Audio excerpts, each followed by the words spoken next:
तो प्रिय छात्रों, आपका एक बार फिर स्वागत है आज के इस वीडियो पर। और आज के इस वीडियो में कक्षा 8वीं का विषय यहाँ पे हिंदी, देखिए विशेष हिंदी का वार्षिक का आपका यहाँ पे रियल क्वेश्चन पेपर लेके आ चुका हूँ।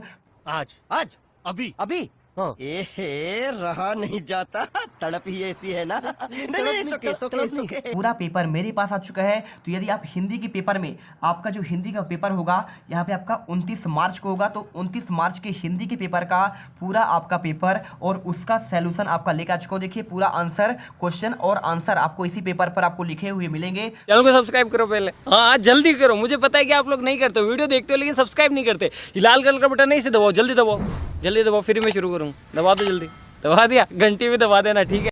तो एक एक क्वेश्चन का आंसर देंगे और आपको यहाँ पे देखिए 24 क्वेश्चन होंगे, 60 आपका पूर्णांक होगा। एक एक क्वेश्चन का आंसर आपको देंगे जिससे आप यहाँ पे टॉपर्स बन पाओ। देखिए अगर मैं बात करूं तो आपको यहाँ पे सबसे पहले आपको इस पेपर में देखिए यहाँ पे आता है बहुविकल्प वाले क्वेश्चन, 1 से लेकर आपके 10 तक क्वेश्चन। तो इन क्वेश्चन को पढ़कर आपको यहाँ पे सही विकल्प आपको चुनकर लिखना है। तो पहला क्वेश्चन दिया है, नौ नव के नव विहग वृंत को पंक्ति में अलंकार कौन सा है। तो देखिए जब आपका यहाँ पे क्या होता है, आपका जब वर्णों की आपकी आवृत्ति होती है तो वहाँ पे आपका अनुप्रास अलंकार होता है। कौन सा अनुप्रास होता है? देखिए ना और ना। देखिए 3 बार आपका ना आया है, यानी आपका वर्ण की आवृत्ति होती है। और 9 आपका यहाँ पे शब्द है, ठीक है। तो जब शब्दों का आवृत्ति होता है तो आपका यहाँ पे होता है कौन सा अलंकार होता है आपका, वहाँ पे देखिए यमक होता है। लेकिन अगर उसका अर्थ बदलता है तभी होता है। लेकिन आपका यहाँ पे जो ना लिखा गया है, यहाँ पे वर्ण आ रहा है, तो वर्ण की आवृत्ति में आपको यहाँ पे अनुप्रास अलंकार होता है। तो आपको यहाँ पे ना तो यमक लगाना है, ना उपमा लगाना है, ना तो आपका श्लेष का मतलब होता है आपका चिपका हुआ होता है। और उपमा जब आपका यहाँ पे समानता की जाए, ठीक है,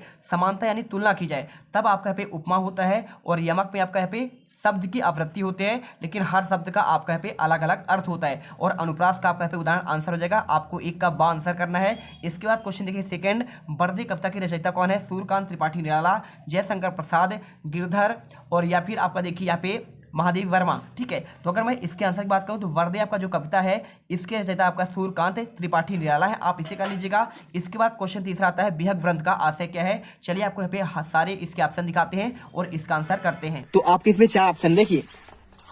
पहला ऑप्शन लिखा है पशुओं का समूह लिखा है, और इसके बाद आपका मनुष्यों का समूह, तीसरा पक्षियों का समूह, और चौथा आपका फूलों का समूह। देखिए तो विहग वृंत का मतलब होगा आपका पे पक्षियों का आपका समूह होगा। राइट आंसर आपको सी नंबर पर आपको लगा देना है। इसके बाद देखिए क्वेश्चन, तानसेन के गुरु का नाम क्या था? बैजू बावरा था, स्वामी हरिदास था, राजा मान सिंह तोमर था, या फिर पंडित विष्णु दिगंबर पलुस्कर था। तो आपको देखिए तानसेन के गुरु के नाम की बात की जाए तो आप जानते होंगे तानसेन आपके यहाँ पे अकबर के 9 रत्नों में से एक है।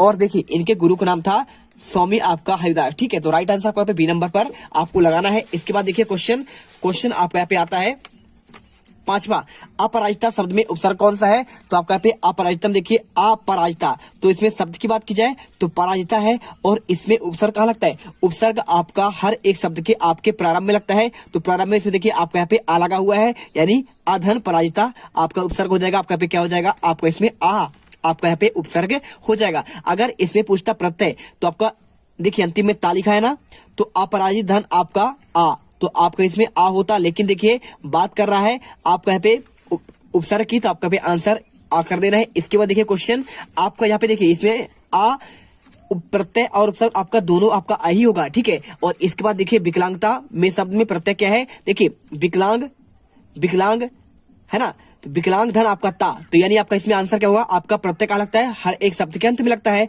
तो लास्ट में आपका पे बड़ा आ ता हो जाएगा। तो आंसर आपको बी नंबर ता लगा देना है, ठीक है। 1 नंबर आपको मिल जाएंगे। इसके बाद आपको फटाफट एक एक क्वेश्चन रख लेना है। और वीडियो अच्छे लगे वीडियो को दिल से लाइक करना है, दिल से आपके लिए मेहनत करते हैं।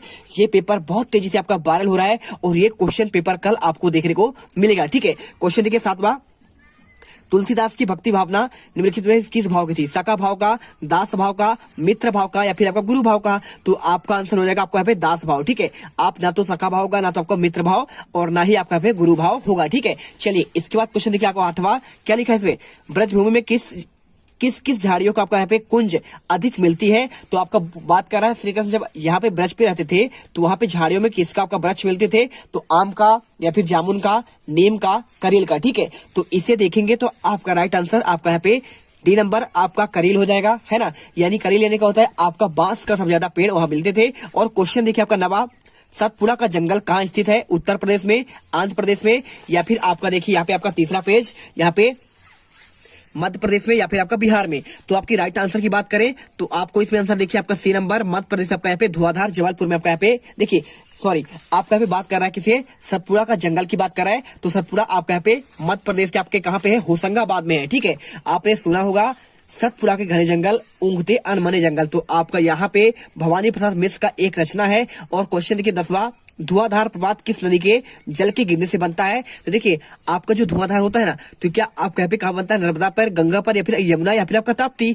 तो धुआंधार जलप्रपात आपका जबलपुर पे है। और वहां पर आप यदि कोई देखे होंगे धुआंधार वाटरफॉल, तो आप जानते हैं कि नर्मदा नदी पर यहाँ पे बनता है। और यहाँ पे संगमरमर की चट्टानें पाई जाती है। ठीक है, चलिए यहाँ पे क्वेश्चन आपके 10 तक कंप्लीट हुए। अब इसके बाद क्वेश्चन देखिए आपका पे आता है लघुत्तरी क्वेश्चन। क्या क्वेश्चन दिया है, 11 से लेकर आपके 20 तक के क्वेश्चन। तो यहाँ पे क्वेश्चन आपका यहाँ पे 3 नंबर का है। ठीक है, क्वेश्चन 11 से लेकर 20 तक देखिए, नीचे दिए गए प्रश्नों के आपको उत्तर यहाँ पे लिखना है। क्या लिखा है प्रश्न 11, बड़े लोग कौन सा काम नहीं करते हैं। आपको ये क्वेश्चन दिया गया है। तो चलिए आपको यहाँ पे इसका आंसर आपको हम देते हैं। ठीक है, तो देखिए आपको यहाँ पे क्वेश्चन आपका इसका आंसर की बात करें तो आपको इसका आंसर देखिए आपको बुक पे मिल जाएगा। क्वेश्चन लिखा है, बड़े लोग स्वयं की बड़ाई नहीं करते हैं और शांत स्वभाव के आपका होना चाहिए और किसी का आपका अनादर नहीं करना चाहिए। आपको आंसर मिल गया। और इसके बाद देखिए क्वेश्चन आपका यहाँ पे क्वेश्चन 11 के बाद आपका यहाँ पे 12वां आता है।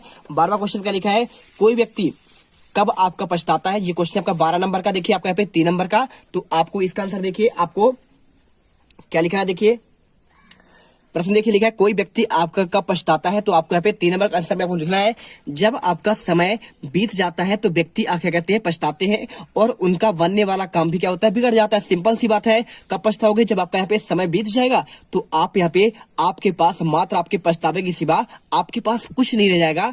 तो आपको यहाँ पे देखिए आंसर ये कर देना है। और इसके बाद देखिए क्वेश्चन आपका यहाँ पे 12 के बाद आपका यहाँ पे 13वां आता है। क्या लिखा है, कवि ने गौरैया की आंखों की तुलना किससे की है ना। तो ये क्वेश्चन आपका दिया गया, देखिए कवि ने गौरैया की आंखों की तुलना किससे की है। तो 3 नंबर क्वेश्चन है। तो देखिए आपको यहाँ पे आंसर लिख देना है।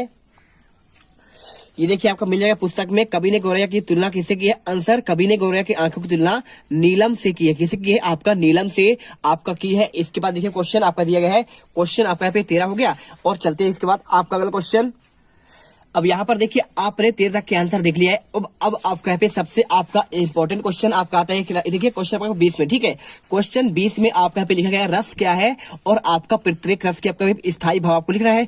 और ये क्वेश्चन आपका यहाँ पे 3 नंबर का है। ठीक है, तो ये क्वेश्चन आपको अच्छे से करना है क्योंकि देखिए क्वेश्चन आपका यहाँ पे ये आपका बड़ा है और इसे अच्छे से करिए। चलिए आपको इसका आंसर दिखाते हैं, आपका रस क्या है और इसका आपका स्थायी भाव क्या होगा। ठीक है, तो देखिए आपका यहाँ पे क्वेश्चन आपका 20वां का आंसर आपका यहाँ पे ये हो जाएगा। रस की बात कर रहा है और रस की आपका परिभाषा लिखना है। तो परिभाषा आप यहाँ पे लिख सकते हैं। देखिए क्या लिखते हैं आप यहाँ पे लिखिएगा, किसी काव्य को पढ़ते, सुनने या देखने से जो आपका आनंद की प्राप्ति होती है उसे रस कहते हैं। ठीक है, पहले तो आपको परिभाषा लिखना है। क्या लिखिए, किसी काव्य को आप जब पढ़ते हैं या फिर आपका सुनते हैं या फिर आपका देखते हैं तो आपको यहाँ पे आनंद की अनुभूति होती है, उसे ही आपका रस कहते हैं। और अगर देखा जाए तो भरतमुनि के अनुसार क्या है, विभावानुभाव व्यवचारी से होगा दृश्य निष्पत्ति। ठीक है, अर्थात भाव, विभाव और अनुभव और एवं व्यवचारी भाव के सहयोग से आपका रस की निष्पत्ति होती है।